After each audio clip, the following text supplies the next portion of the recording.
Welcome to How to Run Profitable Retreats podcast, the podcast that guides you not to only host retreats that thrive financially, but also transform people's lives. I'm your host, Lainey Cavazos, and each week I bring you the best strategies and personal insights to help you create retreat experiences that transform lives, both your clients and your own. In our journey together, we'll dive into the secrets behind successful retreats, from crafting a unique atmosphere to mastering the logistics that ensure profitability. Whether you're tuning in for inspiring interviews with leading retreat experts or seeking actionable advice in our solo episodes, this podcast is your go-to resource for turning your retreat visions into reality. Don't miss out on any of our episodes and subscribe now. For more tools and a free guide on creating your own six-figure retreat business, visit theretreatplanner.com. Now let's get started and make your retreat dreams come true. Okay, so welcome back to another episode of How to Run Profitable Retreats. I'm your host, Lainey Cavazos, and I'm so excited to have Jeff Brandeis here with me today. And just a little bit about him. He's an author, a sales expert, and coach specializing in engaging and impactful presentations. So yes, today we're going to be talking about mastering the art of engaging presentations. It's very important if you're hosting retreats and you want to sell them in live stages. And he has a wealth of experience in sales, leadership, and MarTech, and Jeff empowers professionals to elevate their virtual communication by utilizing innovative technology tools. As the creator of the Engaging Webinars Mastery Program, Jeff helps coaches, presenters, and sales trainers captivate their audiences, boost interaction, and drive business growth. His mission is to transform virtual presentations into memorable and successful experiences. Jeff, thank you so much for being here with us today. Thank you so much for having me, Lenny. Great to be here. Yeah, so let's start with just one question. Like, what makes a webinar truly interactive? Like, what it makes a difference from, we were having this conversation behind the scenes for all of you, like asking like, where are you calling in from? And, like waiting for the presentation to happen might lose actually the attention of your audience. And Jeff, before I let you answer this question, I want to just throw some data here for all of you listening. Humans, we have a 9-second attention span. Yeah. And goldfish, they have 12 seconds of attention span. Right? So like we're losing against the goldfish, right? So we need to make sure that our presentations are super highly engaging, and you can use this for retreats, for workshops, for online courses, for anything you want for your business. But it is important to make sure that it is engaging. And that's why we have Jeff here today that is going to talk about what makes a presentation truly engaging and what can you change in your business today to really make a difference. And guess what? Get more clients. Thank you so much, Jeffrey. So what makes a presentation truly engaging? What makes a presentation engaging is really how the presenter sets things up, not only before the webinar, but obviously when you actually get there in those first 90 seconds, if you even have that long to get and to maintain and to keep the audience there. So having, a opening engaging question, have a thought-provoking idea, have a great story to tell after you welcome your audience to your event, gets them engaged right off the bat. I've seen too many webinars or events just start with, hi, welcome, so happy to have you here. We're gonna, hey, where's everyone calling in from? And that's okay, but does that really hook you as an attendee? I'll leave that hook there for you. But if you have a great story or understanding why your attendees actually signed up, are attending this event, that's a great question to even ask right up front. Why are you here today? What are you hoping to gather from our webinar? Ooh, I love this question. I think this is so important because the why, it's really the piece behind the scenes that really drives someone to show up, not show up, sign up, take the next steps, maybe booking a call, actually purchasing, right? But really that reason of like, why are you showing up? What are you looking to gain? Because you might actually even already be able to discern, right? If some people are just there for the free content, they're just roaming around. Maybe they on their purchasing journey, they're just far away, right? Like they're not there yet. Maybe they need 6 months more or 1 year, or they're just dabbling with the idea. So you can actually discern, right? Yeah, you can find out pretty easily. And some of the things that you can do from an engagement perspective is, for example, we can do a poll. So if you want to kind of have something show up on screen right off the bat, you can ask that question. Why are you here? But, give them 4 or 5 choices, A, B, C, D, and E, and put into chat, for example, which one resonates most with you. And then we're able to tabulate those responses. And then you can see, and everyone can see, well, 43% of your audience wanted A. You got 10% that wanted C, or maybe at 80% of them, however those percentages fall out, that gives you information of what's important to your audience. Because you might have gone in with one mindset, but your audience is coming in with a different mindset.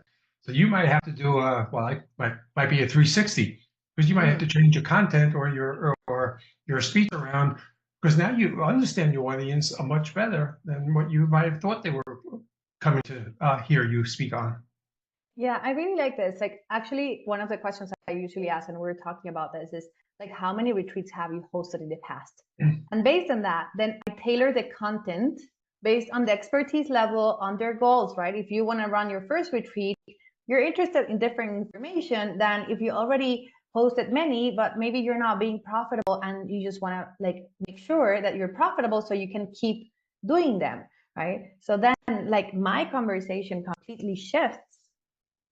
Like everything, right? People are showing up for the same reason. They have like, they want to host retreats, they want to host more, but the place where they're at on their business is different, and that's perfect. But understanding your audience is key, and even going deeper and using also this as an opportunity for research. Like that, like, I do a lot of research in my webinars. So I like to stay current, but I think this is a great opportunity for people, right? I think it's a great opportunity for the presenter and your audience. The webinar presenter, whether you're working on retreats or you're selling a product or whatever else that you're doing, is, for me, it's a two-way street. It's the presenter to provide information to the audience, but it's also, as a presenter, I want information back about my audience. I want to know more about them. I want to learn more about them, so I can, even for my next steps in the sales process or my follow-ups, that I can address those needs from what I learned from my webinar. And if you're just going there to, with all due respect, present,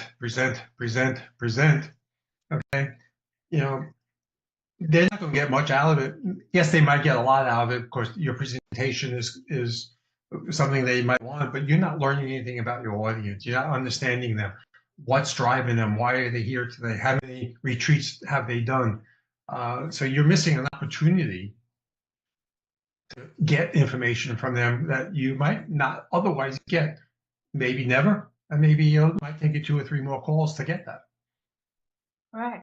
And then, like, I want to ask you a question, and maybe this is a little bit of, like, off topic, but I know you're like a sales professional. So thinking about like webinars in the space of like, okay, now we have an engaging webinar, right? But an engaging webinar does not mean that you actually get to sell on stage, right? It does not mean people are converting, because you can be, I'm going to say, the clown of the class, right? And people are having so much information and they're having fun and they're engaging and they're doing that, but that is not, maybe getting you to the point where people are like, yes, I want to do this, right? Like, and I can give an example of like my own business. I used to run these like 5-day challenges on like sold out retreats, and I would have so many people show up, and it was absolutely amazing. And I would give like high quality content. It was very engaging.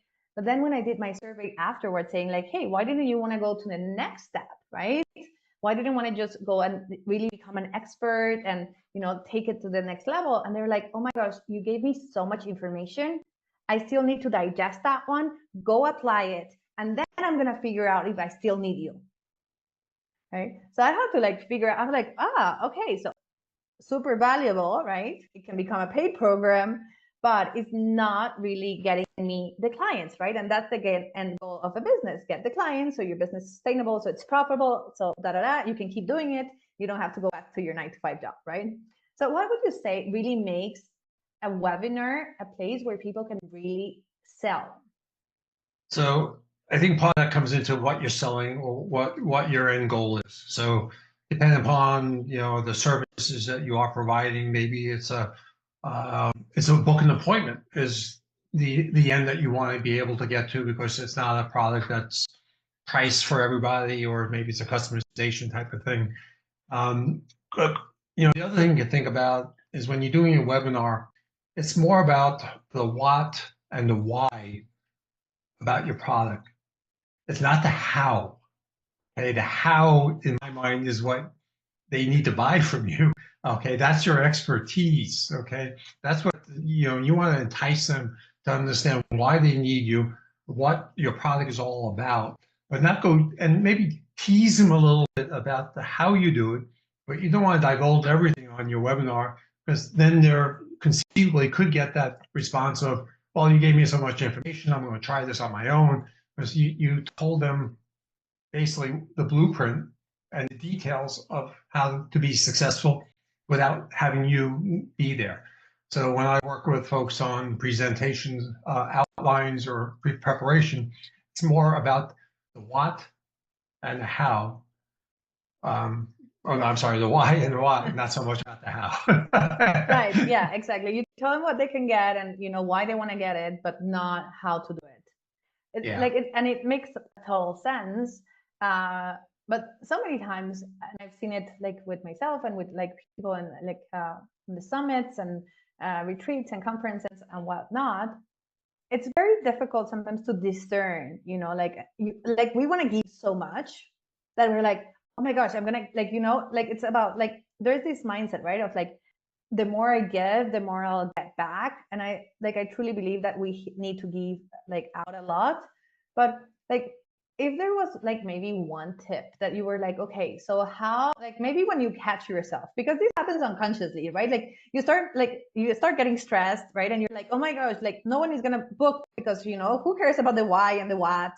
Everyone wants to know the how. And then suddenly like you diverge from your whole presentation and you start telling them like, so step one, right? You're gonna go and buy 1 kg of flour, and then you're gonna go to the aisle, and then you're gonna buy the chocolate. But don't buy this chocolate. Buy this chocolate that has this percentage, right? And then you start going deep into the detail. Do you have something that you can like suggest people in this space of like, if they catch themselves doing that, is there like a way they can shift that and be like, so okay, now this is happening, but like you catch yourself, and how can you maybe save yourself from going into like step 24 and like just stop the conversation? Yeah, if you start going down what I'll call the rabbit hole of diving in too deep in there, at some point you just need to kind of say, hey, look, I have so much more that helps make this retreat a success for you, but I don't have the time here to do it all today. So book a call. If you find this interesting, again, this is all part of your call to action of understanding what you want to do or what you want to accomplish at the end of your webinar. But if you find yourself going down that rabbit hole, you just got to kind of put the brakes on and go, you know what? We have a 5-step process or 7-step process. I really wouldn't go more than 7, because if you start talking about a 21-step process, people's minds start to blow up. Oh my God, this is going to be so complicated, so convoluted. They'll get lost. But if you just kind of begin to go, hey, look, I have a very simple process that we follow. It's a proven process. We've had lots of success in it. I've told you a little bit about it. If you want to learn more, this is what you need to do. So, it's just being conscious of yourself that you've actually gone down that path of no return and just going, put the brakes on, stop the car before the police pull you over, you get a ticket and you go to jail and all that good stuff. Right. So it's just really being conscious of the fact that, maybe you're talking too much, and I hate to say that, but sometimes when like now, I'm starting to go on and on because I get in a little bit of my soapbox, but if you're talking for more than 5 minutes or 10 minutes, you probably need to take a breath and you need to kind of stop and go back and to your original point and be able to pick back up. I this is such a great tip, Jeff. It's absolutely amazing. Just like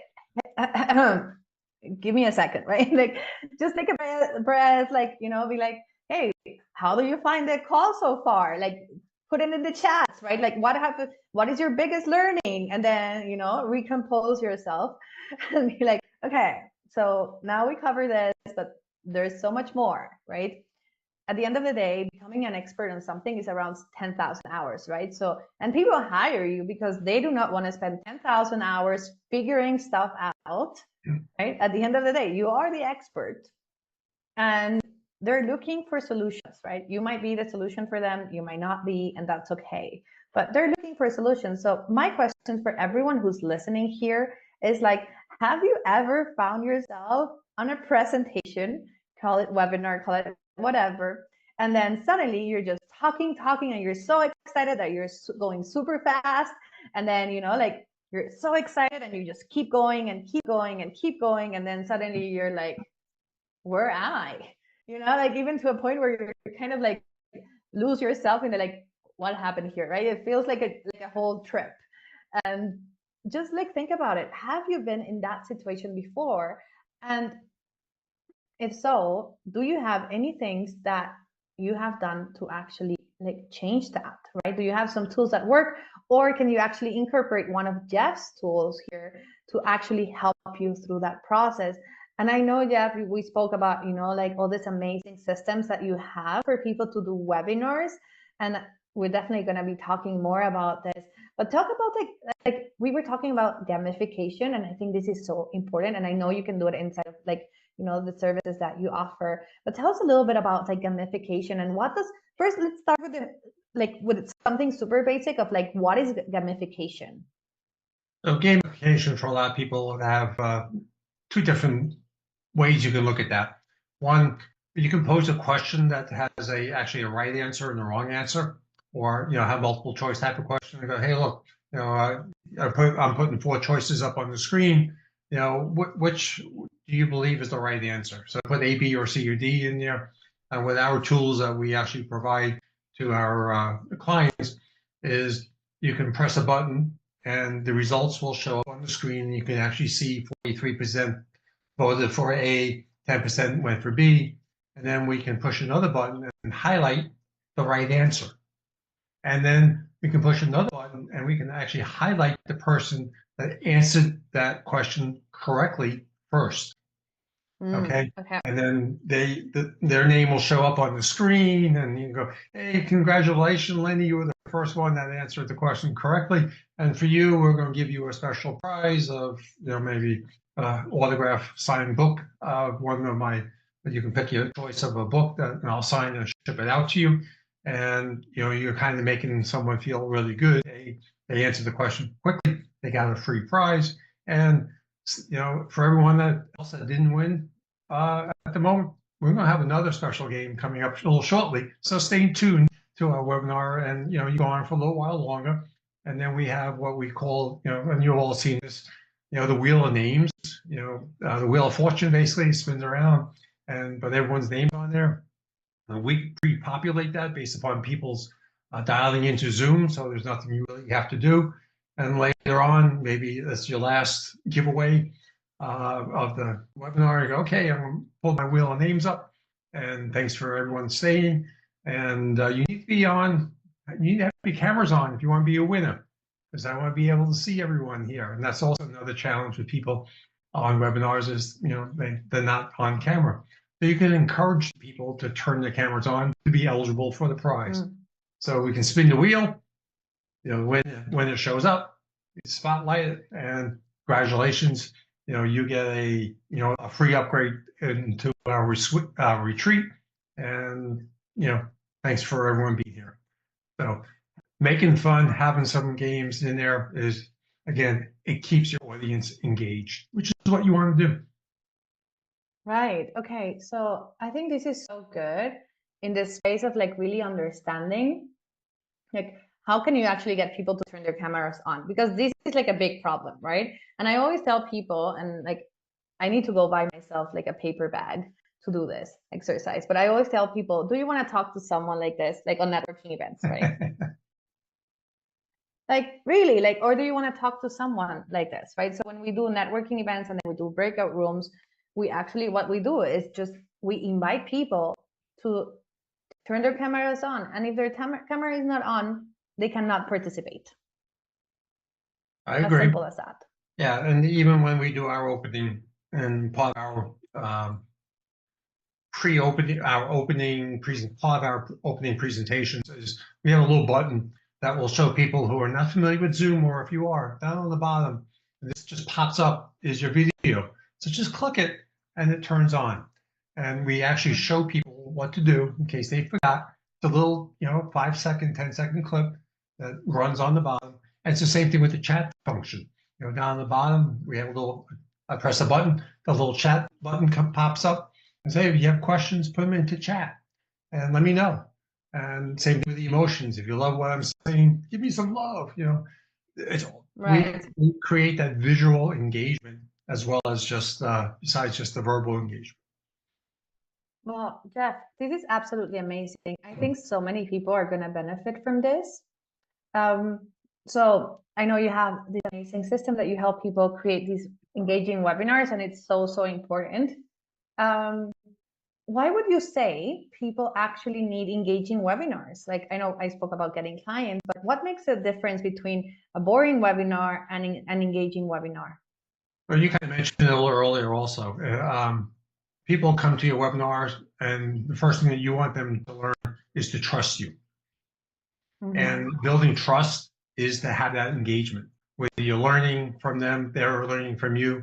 And it's so easy these days to pick this thing up, this phone, and because you're not engaging in your audience, they're busy doing their emails, they're texting people, and then they turn their camera off and they're on the phone, and you just lost your audience. And you've spent time, you spent money, your preparation time, and now the likelihood of not engaging them, it leads to less conversions. So you engage them, the higher conversion rate you will have. Yeah. Well, Jeff, this has been absolutely amazing. Like, how can people find you? Like, I know you have this amazing guide on how to create the engaging webinars, and you have your awesome services. So how can people, like, what's the best way for people to just reach out to you? Well, the easiest way is just go to our website, which is engagingwebinars.com. They can also, for your listeners, special bonus for them that we have out there as well is a guide that they can download called the Master the Art of Engaging Webinars. Just enter your email in and you'll download the guide, and that will get you on the way and also provide you some insight on some of the tools that we can provide to you that will help make you have a presentation that people will walk away from and remember. Amazing. Thank you so much, Jeff, for being here. Like, I really love your knowledge. It's so powerful to be able to, sometimes just simplify in a way. It might feel something like, oh, extra tech, more complex, but it's actually simplifying your life on the engagement space. And, forgetting about like, oh my gosh, I need to click share and then go to the presentation. And what if the slide did not work? And what if people are seeing my show notes? I see that a lot. People sharing their screens without the presenter view, or, they don't have two screens, so they cannot see everything all happening at once. So I think this is very, very important to have the tools that you need, especially if you are planning on doing webinars for your business as a way of getting more leads and more clients throughout your business. So thank you, Jeff, so much. Thank you so much for everyone listening. Please go ahead and we'll give you the link to get the download from Jeff, so you can get a little bit closer into using these webinars. And don't forget to email if you end up working with Jeff. We would love to know that you're being supported in this journey of hosting profitable retreats. And I'll see you all next week. Wow, what a great episode. If you like our podcast, How to Run Profitable Retreats, leave us a review and share it with a friend.